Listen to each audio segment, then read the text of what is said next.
है आपका राज्य आपकी खबर का। सबसे पहले बात करेंगे जनपद चंदौली की, जहां मुख्यालय स्थित जिला अस्पताल के समीप निर्माणाधीन ओवरब्रिज को निर्माण कर रही संस्था की अनदेखी के चलते मुख्यालय अब जाम के झाम का हब बन चुका है। आपको बता दें कि ओवरब्रिज निर्माणाधीन होने के चलते फुटिया से रूट डाइवर्ट कर मझवा रेलवे स्टेशन के हाईवे से अटैच किया गया है और इसके चलते दोनों तरफ से सर्विस रोड पर आवागमन संचालित है। वहीं सर्विस रोड के किनारे स्थित रामलाल स्वीट और स्पाइस रेस्टोरेंट जो बिना पार्किंग व्यवस्था के ही संचालित है, इसके कारण इन प्रतिष्ठानों के सामने सर्विस रोड की एक पटरी अतिक्रमण की शिकार हो जाती है। हालांकि मौके पर पहुंची सुदर्शन न्यूज की टीम को यातायात व्यवस्था को नियंत्रित करने में लगे सुरक्षाकर्मी नदारद मिले, जिस कारण जाम के झाम का ये हब जिला मुख्यालय बनता जा रहा है। अब देखना यह होगा कि सुदर्शन न्यूज की टीम की मुहिम के बाद जाम की इस विभीषिका से संबंधित महकमा कब तक आवागमन को सुचारू रूप से संचालित करता है और अतिक्रमण के खिलाफ क्या कार्रवाई अमल में लाई जाती है।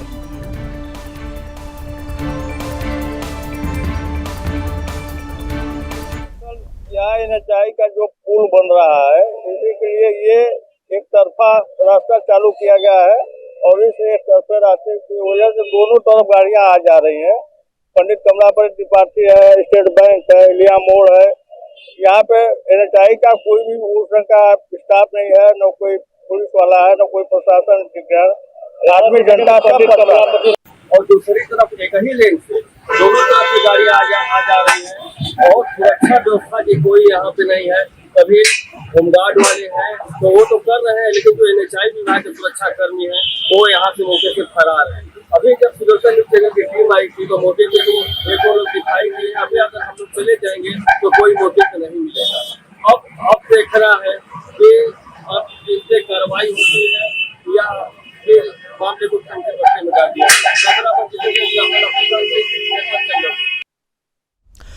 यूपी के हरदोई में पुलिस का खौफ देखने को मिल रहा है। जनपद के अतरौली थाने में 74 हिस्ट्री शीटर हाथ में तख्ती लेकर कोतवाली पहुंचे और इन हिस्ट्री शीटरों ने थाना प्रभारी के सामने शपथ ली कि अब भविष्य में कभी भी अपराध नहीं करेंगे।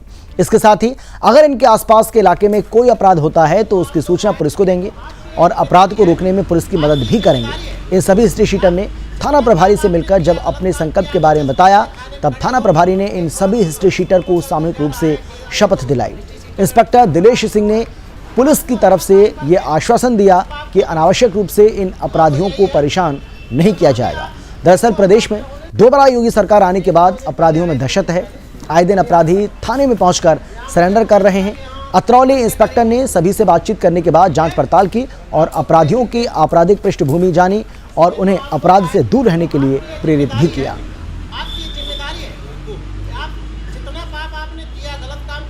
पुलिस अधीक्षक महोदय द्वारा जनपद हरदोई में अपराध नियंत्रण हेतु अभियान चलाया जा रहा है। उसी क्रम में थाना अतरौली द्वारा आज थाने के समस्त हिस्ट्री शीटर को बुलाया गया था। उसमें से 74 हिस्ट्री शीटर थाने पर आए, 10 जेल में पाए गए एवं लगभग 38 अनुपस्थित पाए गए।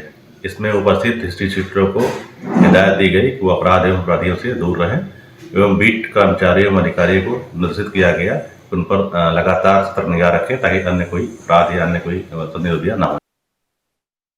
और अब खबर है यूपी के लखनऊ से, जहां संत श्री आशाराम बापूजी के साधकों ने हर साल की तरह इस साल भी 25 दिसंबर को धूमधाम से तुलसी पूजन दिवस मनाया और भव्य शोभा यात्रा भी निकाली।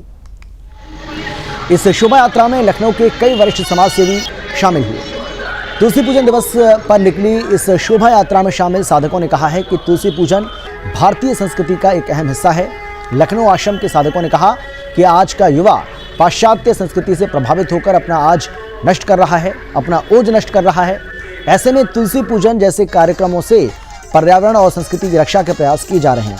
इस शोभा यात्रा में शामिल महिला मंडल की बहनों ने तुलसी के पौधे के गुण बताते हुए तुलसी पूजन मनाने का दिव्य संदेश भी दिया। तुलसी पूजन दिवस के उपलक्ष्य में यूपी के कई जनपदों में शोभा यात्रा निकाली गई।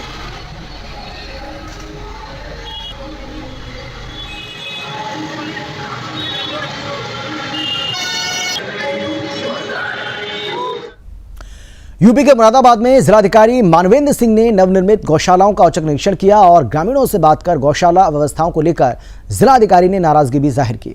दरअसल जिलाधिकारी मानवेंद्र सिंह ने बिलारी तहसील के विभिन्न गांवों में बनी गौशालाओं और सरकार की ओर से चल रहे जल जीवन शक्ति मिशन के कार्यों का निरीक्षण किया। साथ ही ग्रामीणों से सरकार द्वारा कराए गए कार्यों की गुणवत्ता जानी।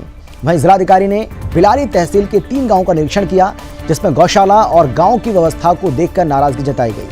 इसके अलावा पशुओं के हरे चारे की उचित व्यवस्था के निर्देश भी दिए गए। उन्होंने कहा कि गौशालाओं की व्यवस्थाओं में बिल्कुल भी ढील नहीं बरती जाएगी। इसके बाद जिलाधिकारी गांव फतेहपुर नत्था पहुंचे और ग्रामीणों ने बताया कि कुछ दिन पहले गांव में ही पाइपलाइन बिछाई गई थी, कनेक्शन भी किए गए थे, लेकिन सड़क तोड़ने के बाद उनकी मरम्मत करने का किसी ने भी कोई ध्यान नहीं दिया। और साथ ही ग्रामीणों ने यह बताया है कि गांव में पानी के निकास की बहुत समस्या है, जिसमें गांव में बीमारी फैलने का खतरा भी बना रहता है।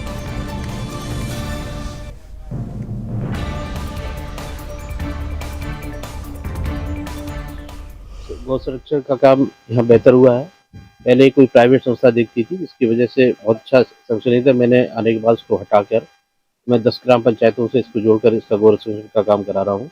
लेकिन अभी जो आज मैंने चेक किया है, कुछ ग्राम पंचायतें एक्टिव नहीं है, उनको एक्टिव कराएंगे।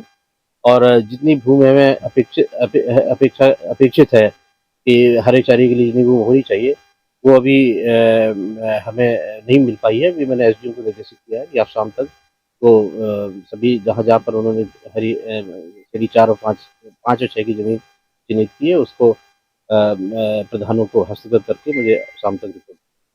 तो बेहतर हो रहा है, धीरे धीरे और भी बेहतर होना चाहिए। अपेक्षा है और भी बेहतर होना चाहिए।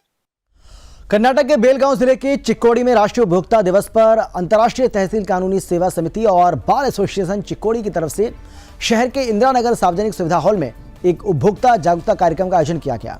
इस कार्यक्रम में श्री संपदना महास्वामी जी और माननीय सप्तम अपर जिला एवं सत्र न्यायाधीश श्री SL चव्याण ने दीप जलाकर कार्यक्रम की शुरुआत की और फिर वक्ताओं ने उपभोक्ता के उत्पाद को खरीदने से पहले उसकी गुणवत्ता की जांच के बारे में बोलते हुए कहा कि वस्तुओं की सीलबंद पैकिंग को ठीक से जांच लें, वस्तु के निर्माण और समाप्ति तिथि की जांच करें और वस्तु पर लिखी कीमत की जांच की जाए। सामान की पैकिंग डेट, कीमत, एक्सपायरी डेट के अलावा कंपनी का नाम और पता जरूर जांच लें। किसी भी सामान को तोलते या फिर मापते समय सावधानी बरतें। साथ ही किसी भी सामान को तोलने से पहले तराजू की जांच कर लें। इसके साथ ही अन्य जरूरी जानकारी दें।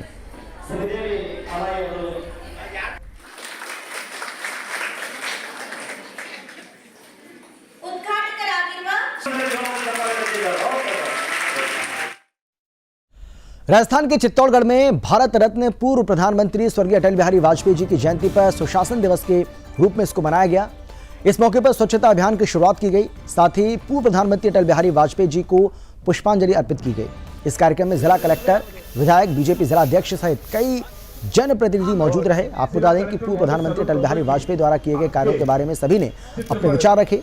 इस मौके पर सुशासन की शपथ भी दिलाई गई। इस अवसर पर स्वच्छता अभियान को लेकर एक कार्यक्रम की शुरुआत हुई। इस अवसर पर विधायक चंद्रभान सिंह आक्या ने कहा कि भारत रत्न अटल बिहारी वाजपेयी जी के कार्यकाल में चित्तौड़गढ़ में कई काम हुए। साथ ही चित्तौड़गढ़ को नई सड़कों की सौगात मिली, जिसे भुलाया नहीं जा सकता।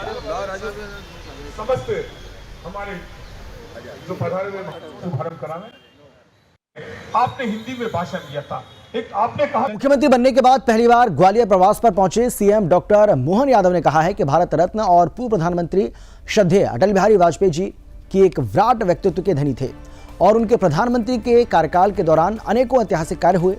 सफल परमाणु परीक्षण भी उनके कार्यकाल में ही हुआ और उन्हीं की देन है। इस कार्यक्रम में केंद्रीय मंत्री ज्योतिरादित्य सिंधिया, मध्य प्रदेश विधानसभा के अध्यक्ष, प्रदेश सरकार के कैबिनेट मंत्री सहित शहर के जनप्रतिनिधिगण और अधिकारी उपस्थित रहे। सीएम ने क्या कुछ कहा, आप खुद सुनिए।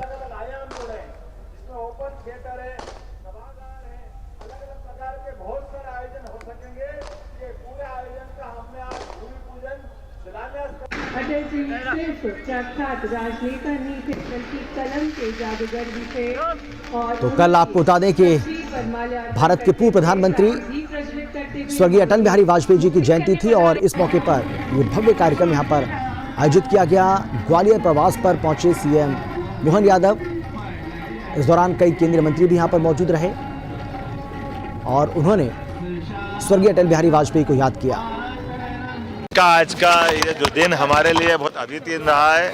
गिनीज बुक ऑफ वर्ल्ड में तबला वादकों के द्वारा ताल दरबार 1500 से ज़्यादा तबला वादकों ने एक साथ तबला वादन किया है और हमने कोशिश की है कि इस पूरे आयोजन को स्मरणीय बनाने के लिए आने वाले समय में 25 दिसंबर तबला दिवस के रूप में सरकार मनाएगी और मैं इस अवसर पर श्रीमान सिंधिया जी, माननीय हमारे विधानसभा के अध्यक्ष माननीय नरेंद्र सिंह जी तोमर जी सबके साथ यहाँ सम्मिलित हुआ, मैं सबके लिए शुभकामना देता हूँ। समारोह का 99वां एपिसोड हो रहा है और यूनेस्को ने ग्वालियर को सिटी ऑफ म्यूजिक के रूप में जो मान्यता दी है उसको सेलिब्रेट करने के लिए यहाँ 1600 से ऊपर तबला वादक एक साथ ग्वालियर किले में एकत्रित हुए और ये एक नया विश्व रिकॉर्ड अंकित होने जा रहा है।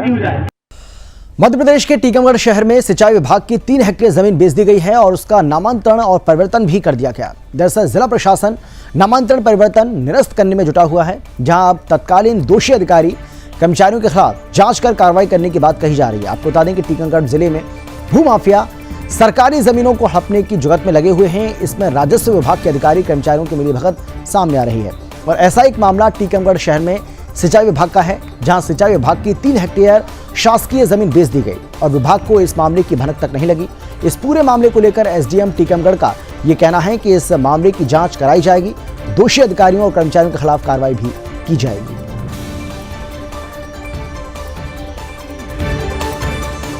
ग्राम गणेशगंज खास की जमीन है, खसरा नंबर 440/2, 441/2, 451, 452, 453, 454, 455, कुल एरिया 1.385 हेक्टेयर, जो कि 1970 में इरिगेशन डिपार्टमेंट के नाम पर भूअर्जन हुआ था और संबंधित व्यक्तियों को मुआवजा दिया गया था। किंतु उस समय की तकनीकी त्रुटि के कारण वो भूमि मध्य प्रदेश शासन सिंचाई विभाग के नाम दर्ज नहीं हो पाई। हालांकि उस पर सिंचाई विभाग की कॉलोनी बनी हुई है, उनका पार्क बना हुआ है और रेजिडेंशियल क्वार्टर बने हुए हैं, किंतु रिकॉर्ड में इरिगेशन डिपार्टमेंट न लिखा होने के कारण जो भूअर्जन जिन व्यक्तियों से हुआ था उनके वारिसों ने उसको सेल डीड करके उसको किसी पार्टी को विक्रय कर दी। और इसी के साथ इस बुलेटिन में फिलहाल इतना ही, लेकिन देश और दुनिया की बाकी खबरों के लिए आप देखते रहिए सुदर्शन न्यूज। जय हिंद। आप देख रहे हैं सुदर्शन न्यूज।